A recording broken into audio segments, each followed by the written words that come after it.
안녕하세요. 집당지성 집사 김인만입니다. 오늘은 부동산 최고의 전문가를 집당지성에서 힘들게 모셨습니다. 바로 우리 이광수 대표님. 광순의 복덕방 이광수 안녕하세요. 대표님. 진짜 모시기 너무 힘들었어요. 아니, 오늘 또 너무 바빠가지고 그냥 인사 없이 우리 바로 시작해야 될 것 같습니다. 아니에요. 그 시간이 정도는 아니에요. 힘들게 모셨는데 모신 것만큼 최대한 유익한 내용으로 저희가 준비를 했습니다. 일단은 서울부터 한번 이야기를 하죠. 2월, 3월 와 진짜 이렇게 올라도 되나 싶을 정도로 뜨겁게 무섭게 올라가던 집값이 주춤해요. 그러면 이걸 두고 지금 의견이 분분하잖아요. 추세 전환으로 보시는지 일시적으로 보시는지. 그 기준의 문제인 것 같아요. 기준의 문제다. 그러니까 뭐냐면 지금 소장님은 이게 추세가 바뀌는 거냐 물어보셨는데 네. 전 추세가 바뀌었다고 생각하지 않아요. 추세가 그러면 처음부터 바뀌지 않았다? 네. 제 추세는 하락 추세였거든. 그러니까 그러니까 안 바뀌는 우리 대표님의 하락 추세인데 네. 그러니까 최근에 2월, 3월이 이상한 거지. 2월, 3월만 그러니까 그게 예를 비정상적으로. 그렇지. 그게 그렇죠. 그러니까 그게 예를 들어서 뭐 지속된 모습이었다면 사실 최근에 거래량 줄고 일부 지역에서는 조금씩 또 호가도 떨어지고 거래 가격도 떨어지고 있지 않습니까? 네. 이런 거를 이제 일시적으로 볼 거냐? 아니면 그렇게 가격이 올랐고 거래량이 갑자기 크게 증가한 걸 일시적으로 볼 거냐? 사실 이게 문제인 것 같아요. 이게 작년 2024년에도 여름에 7월에 쫙 올랐다가 떨어지고 전 그게 이번에도 일시적이라고 보는 거예요. 그게 일시적이다. 그러니까 그때도 보면 네. 2024년 7월에도 보면 7월부터 왜 그런 변화가 있었냐면 TSR 규제를 갑자기 연기하지 않습니까? 작년에 그랬죠. 그렇죠. 2024년. 네네네. 그래서 갑자기 연기하다 보니까 6월, 7월부터 막 대출이 증가하면서 무주택자들이 엄청나게 집을 사잖아요. 그랬었죠. 그렇죠. 네네. 그러니까 저는 그게 일시적이라고 보는 거예요. 그런 시점들이. 그럼 이번에 어. 2025년 올해 2월, 3월 또 토지거래가 구역을 풀어주면서 일시적으로 이상 그렇죠. 비정상적인 반응을 그렇죠. 한 거다. 그러니까 저는 크게 보면 네. 2021년도가 대한민국 집값의 고점이었다고 보고 있고 저도 뭐 동의합니다. 그 이후로 계속 하락하는 추세인데 네. 지역별로 혹은 정책이라든가 아니면 여러 가지 이슈별로 네. 중간에 이렇게 확 튀는 게 나오는 거죠. 그게 대표적으로 2024년에 여름부터 가을 초반까지 있었던 현상이고 네. 그리고 올해 2월, 3월에 있었던 현상이라고 보고 있는 겁니다. 그러니까 제가 볼 때 그렇게 일단 가격이 조금 조정받다가 또 크게 오르는 구간이 나오지 않습니까? 네. 그 기간이 좀 짧아지는 것 같아요. 그런 것 같아요. 작년보다 올해가 좀 짧아진 것 같아요. 이제 이러면서 어떤 현상이 일어날 가능성이 높냐면 이제 안 그러겠죠. 안 그런다는 네. 얘기는 이제 안 오른다. 네. 강남도 안 오른다. 네. 그거 그럴 좀 가능성이 충격적인데. 높다고 봐요. 강남도 안 오른다. 그렇습니다. 똘똘한 한 채가 트렌드잖아요.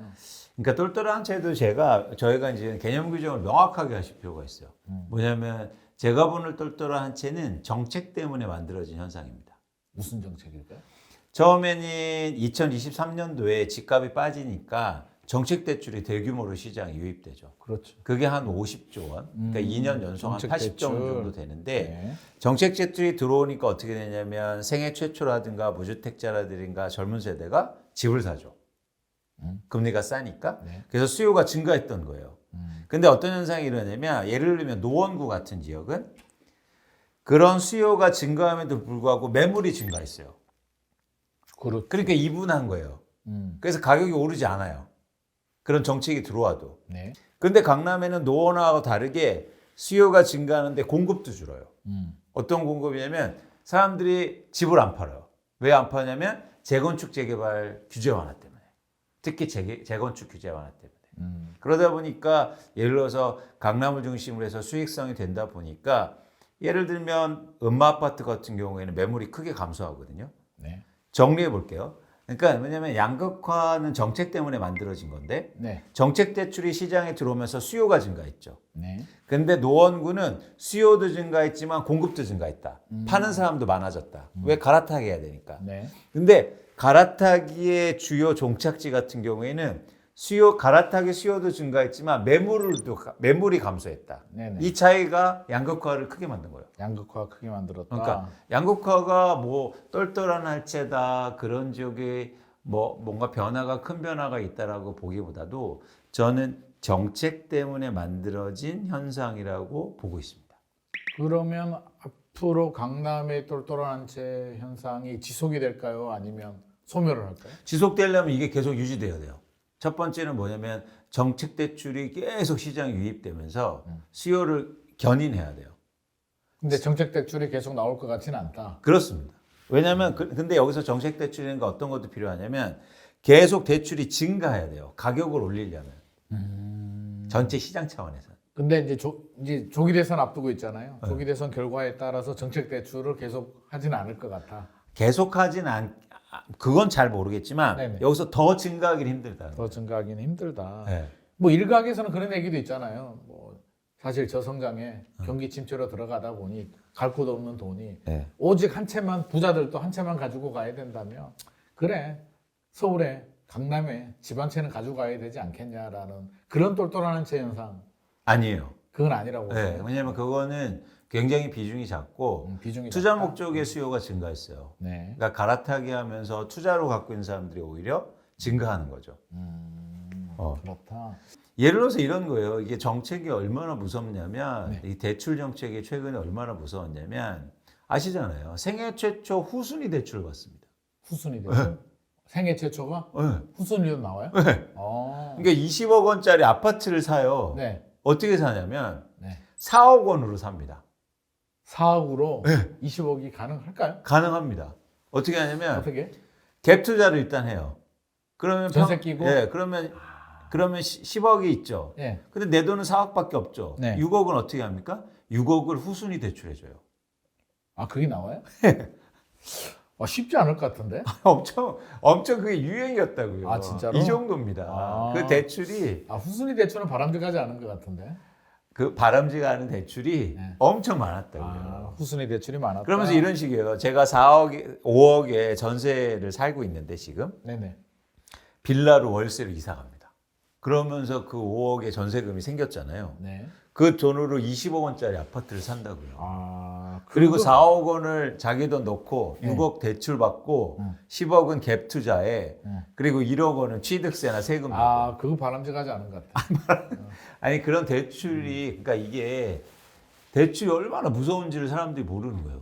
제가 말씀드리고 싶은 거는 뭐 이렇게 작은 예를 크게 말씀드리고 싶은 것보다도 네. 이 대출의 영향력 때문에 수요가 증가했다. 오케이. 그게 시장에 굉장히 이상한 모습을 만들었는데 그 대표적인 이상한 모습이 뭐냐면 네. 양극화라는 거예요. 양극화다. 네.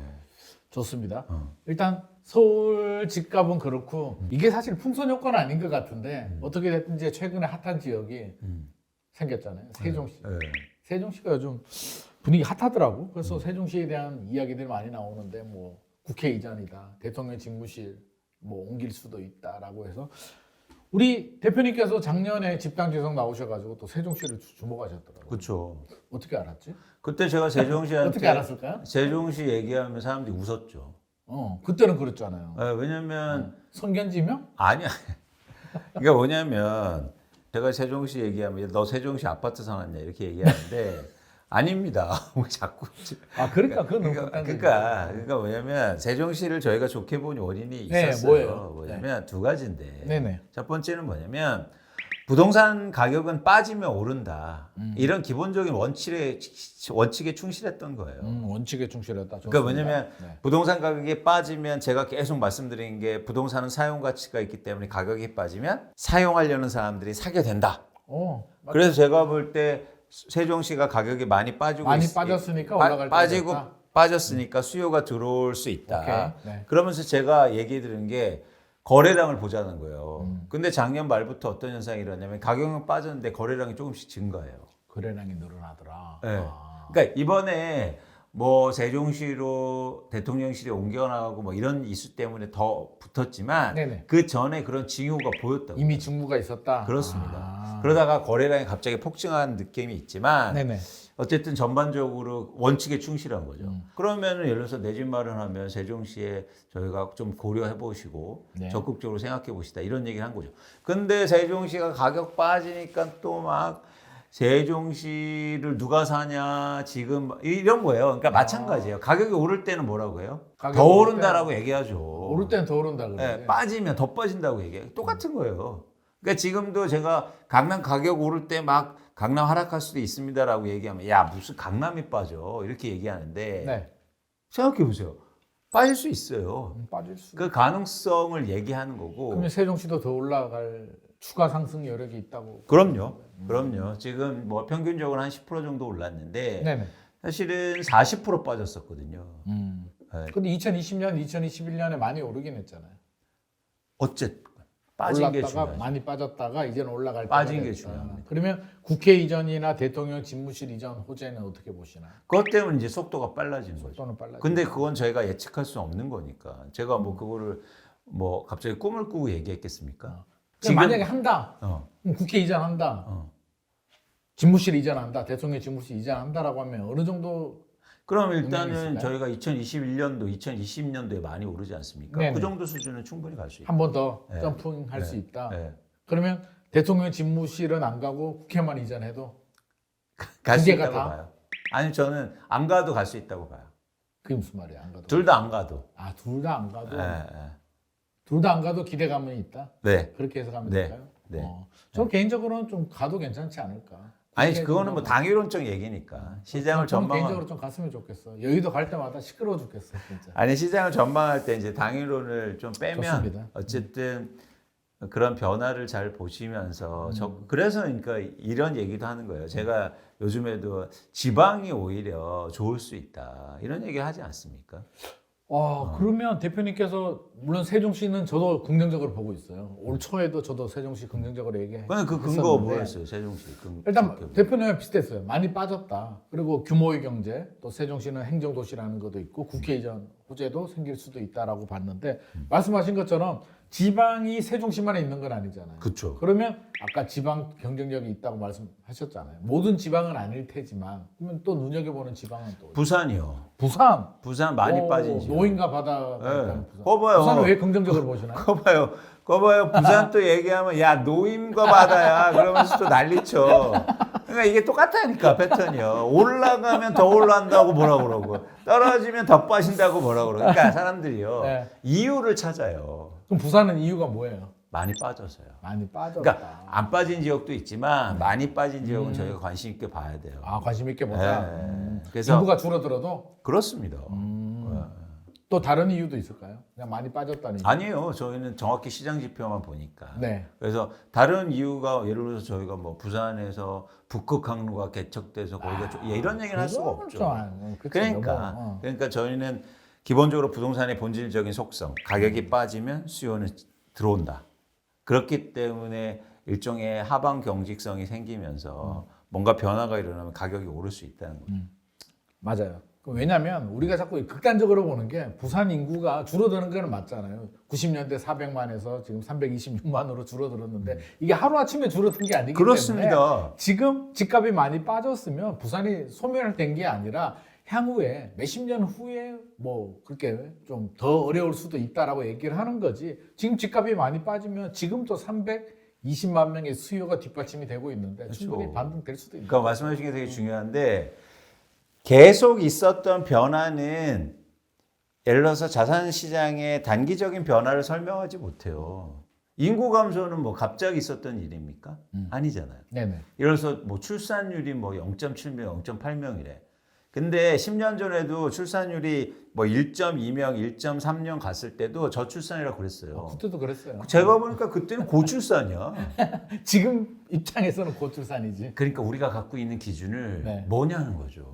기준에 따라서 다르다. 그러니까 아까도 제가 말씀드렸잖아요. 뭐냐면 계속 떨어지는 추세냐 올라가는 추세냐 마치 이것도 기준이 틀린 것처럼 사실은 우리가 기준을 너무 맹목적으로 할 게 아니라 네네. 그러니까 저도 유연하게 보는 건데 그 대신 한 가지 확실한 건 부동산 가격이 빠지면 사용 가치가 있기 때문에 수요는 반드시 들어온다. 빠지면 반드시 들어온다. 그렇습니다. 뭐 어느 정도 수요가 뒷받침되는 지역들. 그렇죠. 그렇다면 지방에서도 우리가 소위 말하는 광역시들, 인구 한 100만 이상 되는 도시들은 집값이 빠졌다라고 한다면 충분히 눈여겨볼 필요가 있죠. 그렇습니다. 좋습니다. 그러면 이제 최근에 뭐 서울은 서울이고 세종시도 세종인데 그럼 대표님께서는 국지적으로 지역에 따라서 개별적으로 분석이 들어가야 된다는 거지. 어떤 세종시 집값이 올랐다고 해서 풍선 효과를 타고 주변 지역으로 뭐 이렇게 투자 심리가 확산이 그렇진 되는 않아요. 그건 아니라고 보죠. 그렇죠? 그렇진 않아요. 뭐 지역별로 차이가 나겠지만 어쨌든 네.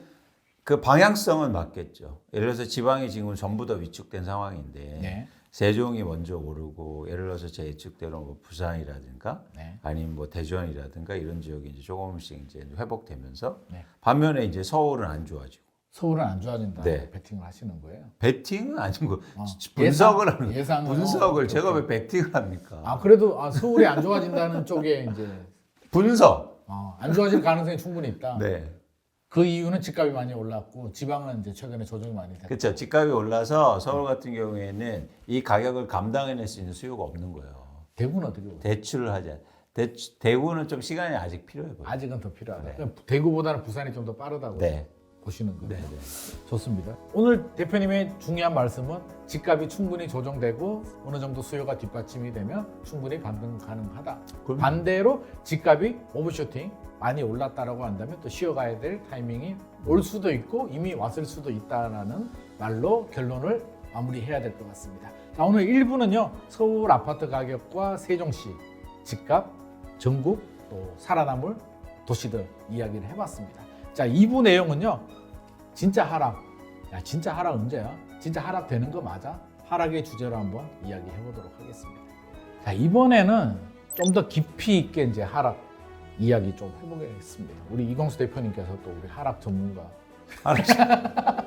사실은 하락만 말씀하시는 건 아니에요. 많이 올랐으니까 집값이 더 오르긴 힘들겠다. 또 조정된 곳들은 또 사라고도 말씀하시잖아요. 그래서 사실 하락, 상승 이렇게 좀 이분법적인 구분은 좀 바람직하지는 않은데 그냥 그렇게 또 시장에서는 보세요. 이광수 대표는 무조건 하락이야 이렇게 좀 보시는 분들이 많이 있는데 그러니까 그렇게 보시면 아무것도 얻을 게 없어요. 그러니까. 네, 그러니까 여러분들이 손해인 거지. 맞아요. 제가 손해는 저도 없습니다. 그 말씀을 드리고 싶은 거예요. 저분은 하락이야. 저분은 상승이야라고 하지 말고 각 전문가 인사이트 중에 필요한 내용을 쏙쏙쏙쏙 뽑아서 자기만의 주머니에 딱 채워두는 그러니까 거예요. 제가 개인적인 말씀을 하자면 그래서 제가 유튜브를 안 해요. 진짜요? 네. 그러니까 예를 그래요? 들면 유튜버를 하면 뭐 제 의견을 받고 뭐 너 나 때문에 돈 벌었는데 왜 틀렸니 뭐 맞았니 전 이럴까봐 그래서 저는 철저하게 제 의견에 따라서 거기에서 얽매고 싶진 않다. 근데 어쨌든 여러분들이 이런 컨텐츠를 통해서 도움을 얻으려면 그렇게 고정관념을 받고 들으시면 안 된다는 거죠. 고정관념 버리고 열린 마음으로 오늘 이광수 대표님의 속마음 인사이트를 제가 한번 끄집어내 볼 텐데 저는 진짜 궁금한 게 진짜 이제 우리가 서울 이야기 안 할 수가 없잖아요. 상승 구간이 짧아진다는 느낌이 들어요. 2023년 같은 경우는 이렇게 완만하게 좀 길게 올랐다 내렸는데 2024년은 높긴 했는데 짧게 6, 7, 8월 올랐다 내렸고 2025년 올해는 2월, 3월 가파르게 올랐다가 가파르게 지금 안정이 되고 있는데 이 서울 집값 흐름이 조정의 구간이다. 하락의 구간에서 비정상적으로 이제 튀어 올랐다라고 보는데 그러면 이게 하락이 이미 진입이 됐고 조정장이 상승이 아니라 하락이 진입이 됐고 하락이 지속적으로 이어진다라고 지금 보고 계시는 건가요? 그러니까 상승 추세였다가 그러니까 사락으로 추세적으로 변화할 때 네네. 전형적인 현상이 두 가지가 나타나요. 뭐예요? 첫 번째는 뭐냐면 제가 저희에도 이제 일부에서 말씀드린 것처럼 지역적 차이가 커져요. 지역적 차이? 네. 네. 그건 전형적으로 변곡점의 신호예요. 지역적 차이를 좀 더 구체적으로 설명해 예를 들어서 강남만 오르고 네. 노원구는 빠지고 빠진 상태로 유지돼요. 상승장에는 다 올라가는데 그렇죠. 그래서 상승하면서 하락 추세에 왔을 때 그 변곡점에는 지역별 편차가 커져요. 그러면서 꼭 그걸 설명하려고 양극화라는 단어를 써요. 네. 그래서 그 양극화라는 단어가 나오면 시장이 변곡점에 있다는 걸 아셔야 돼요. 두 번째는 뭐냐면 말씀드린 것처럼 그 기간이 짧아요. 기간이 짧다. 네, 올라가는 기간이요. 그새 두세 달 올라가고 이제는 막 갑자기 빠지기도 하고 그래서 변동성이 커지면서 구간이 짧아요. 그래서 여러분들이 보실 때 가격이 계속 올라가다가 어느 순간 그런 현상들 말씀드린 것처럼 지역적으로 차이가 좀 커지고 두 번째는 가격이 상승의 기간이 짧아지면서 변동폭이 커질 때는 이제 앞으로는 가격이 하락 추세로 갈 가능성이 높다는 걸 시장에서 보여주는 거예요. 이번에 특징 중에 하나가 이제 3월 24일부터 토지거래가구의 확대 지정이 되면서 이제 뉴스에 많이 나왔던 게 풍선 효과가 생기느냐, 마포, 성동, 강동, 동작에 풍선 효과 생기느냐고 했는데 실제로 풍선 효과가 크게 생기지 않았거든요. 풍선 효과는 생겼죠. 생겼어요? 집 갖고 있는 사람들한테만. 아, 갖고 있는 사람 마음만 이렇게 커졌죠. 아, 마음만. 네. 근데 생각처럼 집값이 안 올랐어요. 문재인 정부 시절에는 여기 강남 규제하니까 옆 동네 막 올라가고 옆 동네 규제하니까 인천 집값 올라가고 인천 규제하니까 맞아요. 지방 집값 올라갔는데 지금은 이제 그렇게 그건 추세적인 상승. 그건 추세 상승이고 지금은 추세 상승이 아니다. 그러니까 예를 라고 들어서 보시는 뭐 좀 거죠. 독특한 현상이긴 하지만 어쨌든 코로나19 때문에 팬데믹이 왔고 예. 저금리가 돼서 추세적인 현상이니까 누르면 풍선 효과 생기고 뭐 규제 나오면 더 오르고 이랬잖아요. 네네. 그러니까 그게 전형적으로 추세적으로 상승하는 구간의 모습이죠. 네. 그런데 하락으로 이어지는 그 변곡쯤에는 그런 현상이 안 일어나는 겁니다. 그러면 대표님께서 보시는 좀 더 구체적으로 들어가서 하락을 이끌어가는 많이 올랐으니까 하락을 한다. 뭐 물론 기본적인 원리는 맞습니다만 그럼 하락의 핵심 요인들 이런 요인 때문에 추세 하락이 더 깊어질 거야라고 보시는 그 핵심 요인이 있나요? 그러니까 결국에 가격이라는 게 수요 공급으로 만들어지는데 네. 수요가 뭐냐면 가격이 오르니까 수요가 감소할 수밖에 없는 거죠. 왜냐하면 그 집값을 감당해낼 수 있는 수요가 시장에 없으니까 수요가 줄어들었다. 줄기 시작해요. 수요가 줄면서 나타나는 전형적인 현상은 거래량 감소예요. 수요와 거래량. 그러니까 수요가 줄면 거래량이 줄어요. 네. 그렇죠? 네네. 그래서 평균적으로 뭐냐면 지금 서울의 아파트의 거래량이 준 이유는 수요가 줄었다는 걸 의미하죠. 그래서 가격 수요라는 게 투자 심리가 위축이 됐다. 투자뿐만 아니라 뭐 실수요라든지 다 줄었던 거예요. 아, 실수요자도. 네, 네네. 네. 그렇죠. 왜냐하면 가격이 예를 들어서 뭐 5년 전에는 예를 들어서 한 10억 원이었는데 지금 한 18억 원 이렇게 올랐으니까 이게 어떻게 내가 자산이 그만큼 증가하지 않으면 수요가 줄 수밖에 없는 거잖아요. 그렇긴 하죠. 그렇죠? 네. 그래서 일단은 수요가 준 상태에서 이제 앞으로의 하락의 트리거는 매도 물량이 결정될 거예요. 매도 집을 갖고 있는 물량. 사람들이 파는 물량. 내놓느냐. 네. 그러니까 예를 들면 제가 자꾸 뭐 예를 들어서 강북구라든지 동대문구 이런 지역의 아파트 가격이 하락한다. 그럼 그건 뭐냐면 수요가 준 상태에서 공급 즉 매도 물량이 증가하기 때문에 일어나는 현상이거든요. 이제 앞으로는 수요가 준 상태에 있으니까 집을 갖고 있는 사람들이 팔려고 하면서 호가를 낮추고 또 그게 거래되는 가격이 떨어지겠죠. 근데 지금 이제 여러 채를 가지는 분들은 그렇게 많지 않은 것 같은데 대한민국에서 집 하나가 나의 전 재산인데 이게 당장 안 오른다고 해서 이거를 가격을 떨어뜨려서 금매로 이렇게 하락 거래를 할 주인이 많이 있을까요? 사실 그게 되게 중요한데 나의 전 재산인데. 그게 되게 중요한데 뭐냐면 그래서 더 불안해요. 어떤 불안하다. 불안인지 아세요?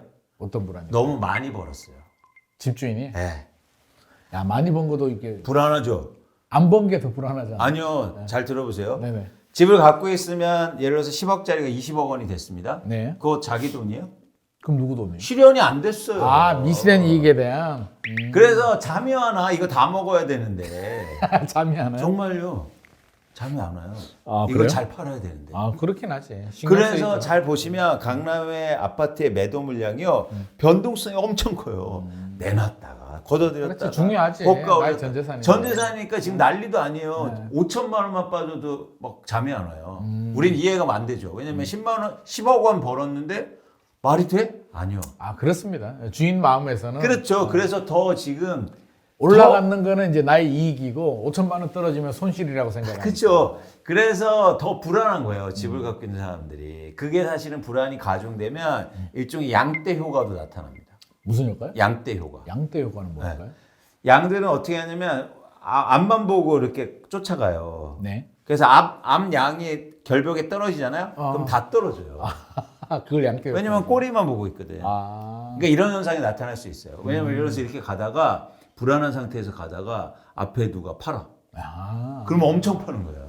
아. 그럴 수 그게 있죠. 2022년 말부터 2023년 초에 나타난 현상이에요. 강남의 집값이 10억 원씩 하락하지 않습니까? 네네. 그때 뭐냐면 갑자기 너무 불안했던 거예요. 나 10억 원 이거 다 먹어야 되는데 네. 다 못 먹을까 봐. 그래서 그냥 막 싸게 파는 거예요. 야 이게 부동산이 이제 이게 심리가 심리가 중요한데 나의 전 재산인데 이 두 가지 심리가 있잖아요. 막 집값 올라갈 때는 우리 포모 현상이라고 하잖아요. 피어 오브 미싱 아웃. 나 혼자 뒤떨어질 것 같으니까 막 뒤따라가야 되고 집값이 좀 조정이 될 때는 이걸 이제 풋 현상이라고 하는데 피어 오브 오버페잉. 확실히 돈 더 주고 사는 거 아니야? 내 집값 떨어지는 거 아니야? 이게 굉장히 불안한 마음. 그러니까 그 양떼가 불안한 마음이 뭐냐면 어떤 거냐면 그거보다도 더 심각한 건 많이 벌어서 불안해요. 많이 벌어서 역대로 이렇게 2배가 오른 적은 없거든. 그리고 많이 벌어도 불안하죠. 떨어지는 것도 불안하고 여러 가지가 불안하죠. 내가 30억 자산 간주 전 지금 알고 있어요. 근데 그 중에서 70%가 아파트 한 채야. 어떻게 잠이 오냐고요. 그래서 잠은 잘 자야 되지 않을까? 그러니까 막 잠이 안 오니까 야 팔아서 잠 자. 실질적으로는 또 양도세도 내야 되기 때문에 막상 팔고 나면 또 수익이 좀 줄어들기도 하지. 근데 갖고 있는다고 수익이 나는 게 아니지 않습니까? 그렇죠. 미실현이 이익에 대한 수익이니까. 근데 예를 들어서 강남의 아파트와 주요 지역, 우리로 말하면 최근에 얘기하고 있는 양극화가 이루어지는 이런 지역이 더 네. 많이 올랐고 또 투자로 많이 갖고 있어요. 네. 그러다 보니까 더 불안해질 수 있는 거죠. 그래서 결론은 뭐냐면 가격이 올라서 수요가 감소한 상황 속에서 매도 물량이 그렇게 증가하게 되면 가격 하락은 불가피하다. 가격 하락은 불가피하다고 말씀을 해주셨는데요. 그러면 서울이 이제 크잖아요. 서울이 동시에 이렇게 움직이고 하락하지는 않을 거고요. 대표님께서 보시는 지역 중에서 자 하락이 본격화되었다라고 이제 전제를 한다면 먼저 무너지는, 먼저 하락하는 지역과 늦게 마지막까지 버티다가 하락하는 지역, 그리고 계속 무너지지는 않을 거잖아요. 세종시도 빠지니까 반등을 하는데 그러면 얼마 정도 하락을 하고 반등의 시점은 언제라고 보시나요? 아니 그걸 얘기하면 1시간 얘기해야 되는데 결론만 엑기스만 뽑아서. 아니, 그러니까 아주 쉬운 거예요. 많이 오르면 이제 많이 떨어질 거예요. 그러면 먼저 무너지는 지역은 강남이다. 그렇습니다. 많이 올랐으니까. 네. 그래도 또 무너진다는 또한 지역인데? 표현보다도 이제 가격 하락폭이 본격화될 가능성이 뭐 어느 정도 하락을 보시나요? 그러니까 그것도 뭐냐면 제가 뭐 이런 얘기 듣는다고 해서 야, 너 뭐 예측을 그렇게 하느라고 하는데 예측이니까. 30% 40%는 의미가 없어요. 아 그래요? 네. 그걸 어떻게 맞춰요? 아 그래도 한 30% 정도 아니요, 조정이 그거 될수 찍는 있다. 거예요. 리서치하는 게 아니고. 좋아요. 그러니까 예를 들어서 가격이 하락하면 충분히 하락하면 거래가 다시 증가합니다. 이때까지 떨어지는 거예요. 아 그 충분히가 저는 궁금해가지고. 그건 거래량이 증가할 때. 아 거래량이 증가한다. 네. 그러니까 10% 떨어진다, 30% 떨어진다는 의미가 없고. 그죠. 거래량이 늘어날 때까지는 기다려야 된다. 그래서 계속 시장에 관심을 갖고 변화를 주셔야지. 그럼 이럽니까? 뭐 40% 떨어진다고 해서 난 그때까지 집 안 사야지? 아 이렇게 하시면 안 된다. 그렇게 하면 안 된다. 그러니까 예를 들어서 20% 떨어졌어요. 네네. 근데 거래가 안 돼. 그 얘기는 뭡니까? 더 떨어진다는 얘기예요. 더 떨어질 수도 있다. 근데 예를 들어서 나는 30% 떨어진다고 생각했는데 20% 떨어졌는데 거래량이 증가하네? 그럴 수도 그러면 집값은 이제 오르는 거예요. 그럼 대표님께서는 지금 거래량을 주목하시는 그렇죠. 거예요. 그렇죠. 가장 중요한 지표가 그렇죠. 거래량. 그래서 간단히 말씀드리면 집값이 많이 오른 데가 많이 빠질 거다. 네. 근데 충분히 빠지면 거래가 다시 증가한다? 그러면 그 이후부터 집값이 오른다. 이렇게 근데 이게 정리하면 어려운 게요. 올해 2월, 3월에도 강남에 반짝 거래량이 쭉 증가해가지고 그러면 거래량이 증가하는 게 예를 들어서 이제 우리가 다시 이제 2월, 3월로 생각한다면 유광수 대표가 거래량 증가할 때 사라고 했는데 거래량 늘어나네? 조건이 달라요. 아 조건이 있다. 가격이 빠지면서 거래량이 증가해야 돼요. 그리고 최소한 오르지 않으면서. 빠지거나 그게 오르지 바닥의 신호예요. 아 그러니까 2, 3월처럼 가격도 오르고 거래량이 증가하는 건 그건 안 된다? 의미가 없어요. 가격이 그리고 빠지면서 최소한 5개월 이상의 증가가 지속돼야 됩니다. 아, 세종이 5개월? 정확히 5개월 올랐거든. 증가했거든. 그러니까 이게 통계로 다 돼요.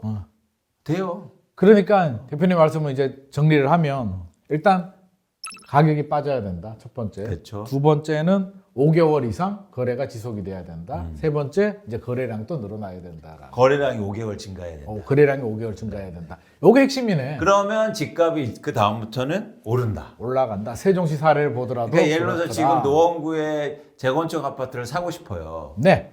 많이 떨어졌잖아. 30% 많이 떨어졌죠. 빠졌잖아요. 네네네. 그럼 언제 사야 됩니까? 그러니까 언제 사야 되냐고. 말씀드린 것처럼 이게 그 아파트가 거래가 조금씩 되기 시작하네. 네.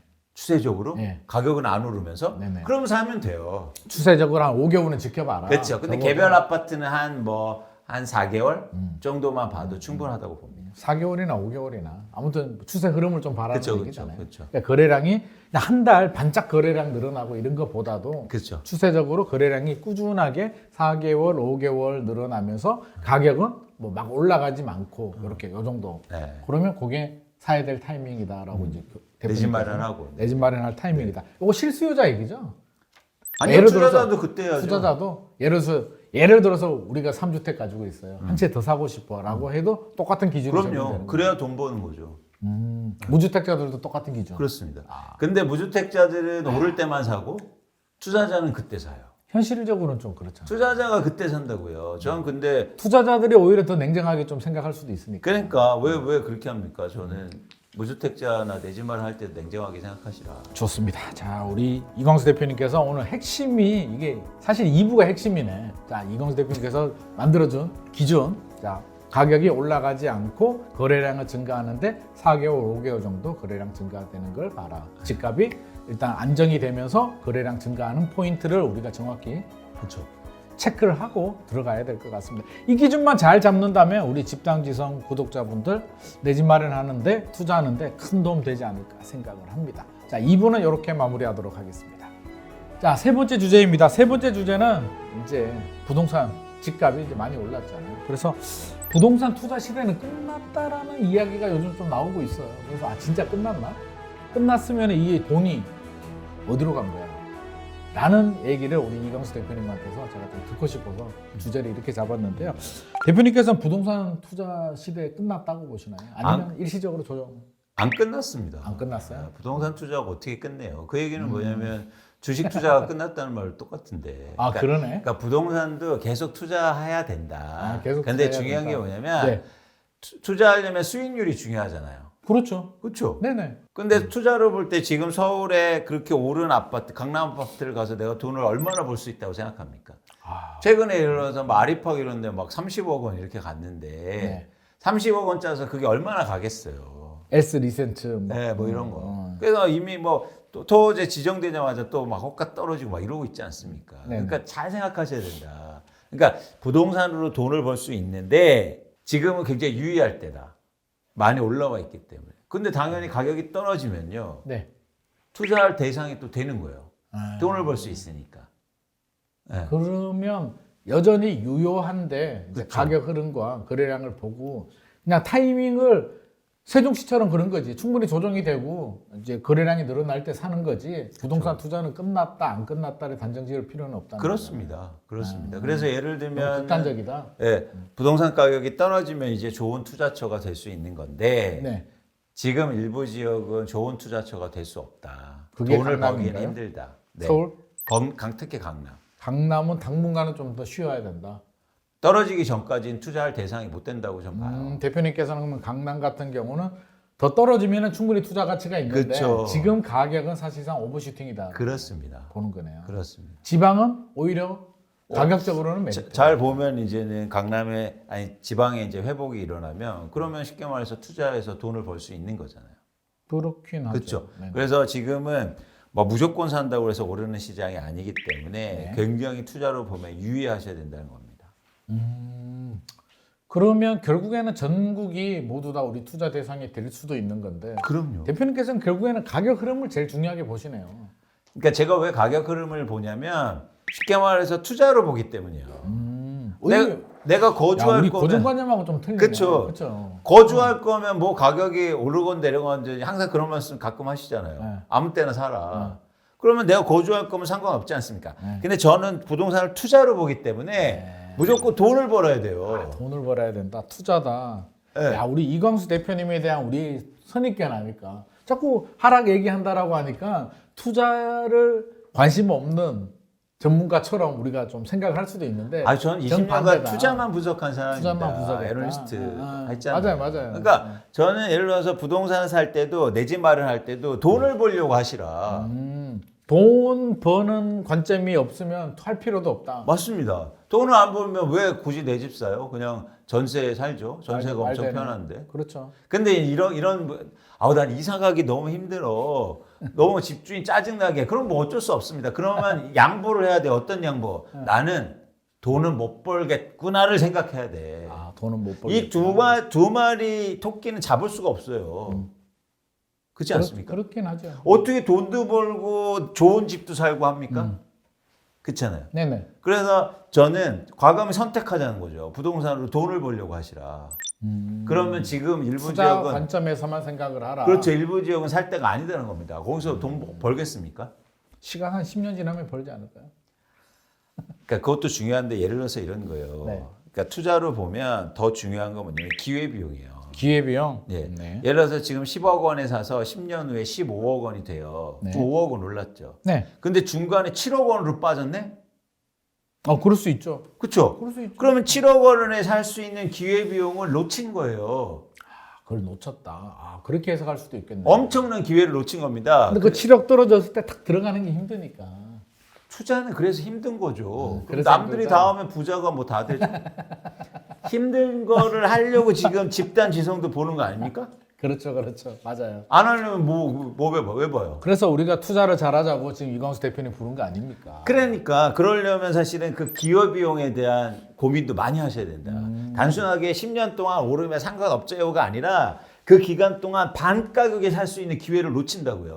그럼 예를 들어서 기회비용? 세종시를 4년 전에 샀어요. 네. 그럼 10년 후에 가격 제자리로 왔네? 아니면 더 올랐네? 의미가 있습니까? 그 안에 반토막 났다니까? 그럼 이때 샀으면 집값이 2배 올랐잖아요. 이 기회비용을 놓친 거예요. 기회비용을 놓쳤다. 이거 중요한 얘기예요. 그러니까 투자로 볼 때 뭐냐면 기회비용이 굉장히 중요한 겁니다. 우리는 단순하게 기다리며 올라. 그러면 그냥 뭐 삼성전자 주식 사놓고 계속 오를 때까지 기다리죠. 그게 안 되지 않습니까?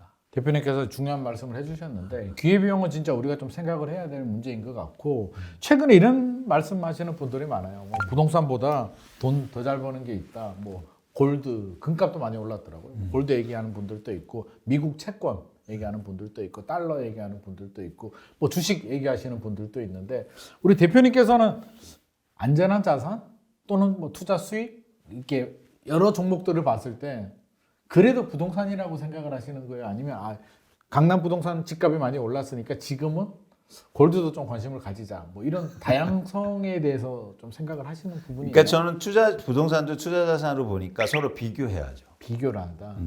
근데 아까는 이제 골드 얘기하셨는데 네. 흥미롭지 않습니까? 다 오른 다음에 얘기해요. 오르기 전에는 뭐 골드를 왜 사? 골드 대신 암호화폐 사야지. 맨날 그러다가 진짜 그렇게 오를 줄은 오르니까 몰랐어. 이제 집 팔고 골드 사야지 이런 얘기 한다고요. 골드 지금 너무 많이 올랐던데. 한 돈에 한 70만 원 하는 것 같아요. 제가 볼 때 골드 팔 때다. 팔 그러니까 때다. 제가 전문가는 아니지만 네. 제가 볼 때 이렇게 얘기 나오는 거 이제 골드 팔고 그걸로 다른 거 엄청 가격 싸진 거 살 때 아닐까 그런 생각을 한번 해보는 거죠. 거의 1년 만에 2배 올랐어요. 골드. 그러니까 이게 투자하는 마인드거든요. 그러니까 지금 70만 원인데 거기서 80만 원 그걸 먹으려고 기다릴 거냐.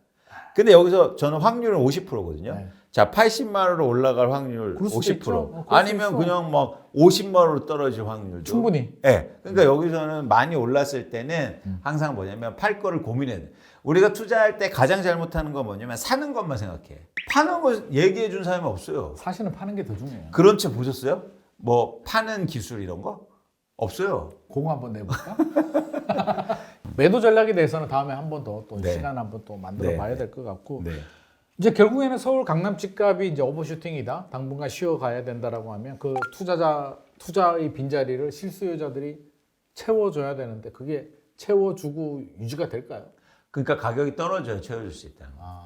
가격이 안 떨어지니까 안 떨어지니까 거래가 안 되고 거래가 일종의 버티기 시장인데 버티다가 결국에는 좀 조정이 된다라고 보시는 거예요. 그렇죠. 그러면 이제 집을 갖고 있는 사람이 팔기 시작하고 네. 그럼 가격이 떨어지니까 이제 실수요자들이 들어오고 그게 시장의 모습이거든요. 네네. 근데 이렇게 됐어야 되는데 가격이 충분히 떨어지기도 전에 뭐가 들어와요? 갑자기 대출을 엄청 해줬다고. 그러니까 나는 유효 수요가 안 돼 있는데 준비가 안 돼 있는데 그냥 집을 산 거예요. 근데 이게 지속 가능성이 떨어지지 않습니까? 네. 그래서 저는 대출의 문제점을 지적하고 싶은 거죠. 왜냐하면 시장의 자연스러운 변화, 즉 가격이 오르면 수요가 줄어들고 수요가 줄어들면은 가격은 다시 하락하고 네. 그러면 가격이 하락하면 다시 수요가 증가하는 이 시장의 메커니즘을 정부의 정책이 방해했다고요. 아, 방해를 했다고? 그렇죠. 그럼 정부의 정책은 어떻게 나가요? 그냥 놔뒀으면 되죠. 왜 참여를 해? 그냥 놔둬야 네. 한다. 네. 그러면 소위 말해서 그런 얘기 하잖아요. 뭐 똘똘한 한채 현상이라고 하는데 이제 다주택자 규제, 문재인 정부 시절에 이제 집을 많이 가지게 되면 중과세라든지 여러 가지 규제가 나왔는데 그 다주택자 규제 때문에 오히려 강남으로 더 쏠림 현상이 생겼다라는 의견도 있는데 대표님께서는 다주택자 규제를 지금 이제 조기 대선 모드로 들어갔으니까 차기 정부에서 다주택자 규제를 폐지해야 된다고 보시나요? 아니면 그대로 유지해야 된다고 보시나요? 그러니까 우리가 부동산 정책을 당위로 보기 때문에 자꾸 헷갈리는 거예요. 그러니까 시장에서 규제라는 거는 네. 지금 시장의 흐름을 방해하는 정책은 모두 다 문제인 거예요. 시장의 흐름을 방해하는 정책. 그러니까 무슨 얘기냐면 네. 지금 예를 들어서 이 규제나 정책으로 만들어진 시장이잖아요. 네. 근데 새로운 거에 들어와요. 그럼 무조건 이건 잘못된 겁니다. 그럼 그런 시장의 그 흐름을 방해하는 정책이 뭐 예를 들자면 뭔가요? 예를 들어서 시장에 이렇게 고정돼 있는데 아까 말한 것처럼 다주택자 규제를 해요. 네. 그래서 시장의 흐름을 방해한 거잖아요. 그렇죠, 그렇죠. 마찬가지예요. 이번에 윤석열 정부도 시장의 흐름이 있잖아요. 네. 근데 떨어지는 끼어든 거예요. 흐름을. 예, 끼어든 거예요. 그러니까 나는 그냥 놔둬라. 그게 뭐 떨어져도 다주택자 내버려 두고 올라가도 내버려 그렇습니다. 왜? 부동산은 떨어지면 수요가 자연스럽게 들어온다. 근데 이게 정책 관계자들, 정부나 국회는 이게 가만히 내버려 둘 수가 없나 봐요. 항상 개입을 하잖아. 떨어져도 개입하고 올라가도 개입을 그게 하고. 뭐냐면 근데 그게 시장의 과잉을 만들어요. 과잉을 만든다. 그러니까 예를 충분히 들어서 공감해요. 이 전 정부의 개입이 시장의 가격을 크게 올린 부작용으로 했다면 네. 이번 윤석열 정부의 정책은 시장의 하락폭을 향후로 더 키울 거예요. 더 키운다. 이유가 뭐냐면 네. 미래 수요를 너무 당겨왔어요. 미래 수요를 당겨서 미리 밑장 빼가지고 네, 30대 신혼부부 아니 심지어 뭐 아니 아기 나면 대출해주는 아니 물론 애기 낳으라고. 출산율을 올려 그게 시장의 교란요인이 됐다고요. 그럴 수 있죠. 그러면서 미래 수요가 당겨왔어요. 그럼 미래에 누가 사줍니까 이 집을? 또 다른 신혼부부? 그러니까 이게 이런 정책 때문에 오히려 이제 하락을 더 키울 가능성이 하락을 있어요. 더 키울 수도 있다. 그러면 토지거래가 구역도 이제 올해 상반기 가장 큰 뜨거운 이슈였는데 1분기에 확대 지정을 그러면 이미 풀었어요. 2월에 집값 올랐어요. 내버려 두는 게 맞았을까요? 아니면 그쵸. 확대 지정하는 게 맞았을까요? 그냥 내버려뒀어야죠. 내버려 해제엔디로. 해제 내버려 둬도 그냥 결국엔 안정이 됐을까요? 그렇습니다. 저도 가격이 오르면 다시 수요는 줄거든. 맞아. 그런데 거기다 그랬어야 떼고 또 재지정을 했어. 또 왜곡이 되고. 그러니까 뭐냐면 시장의 흐름을 방해했다고요. 맞아요. 그러니까 어떤 정책이고 우리가 정치적으로 해석해서 뭐 이 정책이 옳아 나쁘다는 의미가 없어요. 그건 시장을 분석하는 사람으로서 그렇게 하면 안 돼요. 네네. 중요한 건 뭐냐면 지금 시장의 흐름을 방해하느냐. 옳다. 흐름이라는 건 뭐냐면 가격이 만드는 시장. 그렇죠. 그걸 방해하면 안 돼요. 항상 방해를 하더라고 이게 정부. 그래서 과잉을 만드는 거예요. 그래서 전 두려운 겁니다, 사실. 두렵다. 집값이 크게 하락할까 봐. 크게 하락할까봐. 네, 오히려. 아 크게 하락하는 걸 바라는 게 아니었네요. 아, 저거 왜 바래요? 아니 그렇게 생각하시는 분들이 많이 있어가지고. 아니요, 저 바라지 않아요. 왜 아니다. 바라요? 시장의 건전성, 안정성을 원하는 거지. 그렇죠. 사실상 어느 전문가가 많이 하락하고 많이 상승하는 걸 바라겠습니까? 그럼 저도 굶어요. 맞아, 우리 굶어. 아무도 부동산 안 볼 거 아니에요. 제가 왜 그런 시장을 우리 둘 다 굶겠네. 그렇죠. 그러면 뭐 절대 안 될 제가 것 같아. 폭락했다고 맞았다고 그래서 누가 뭐 돈 줄 것 같으세요?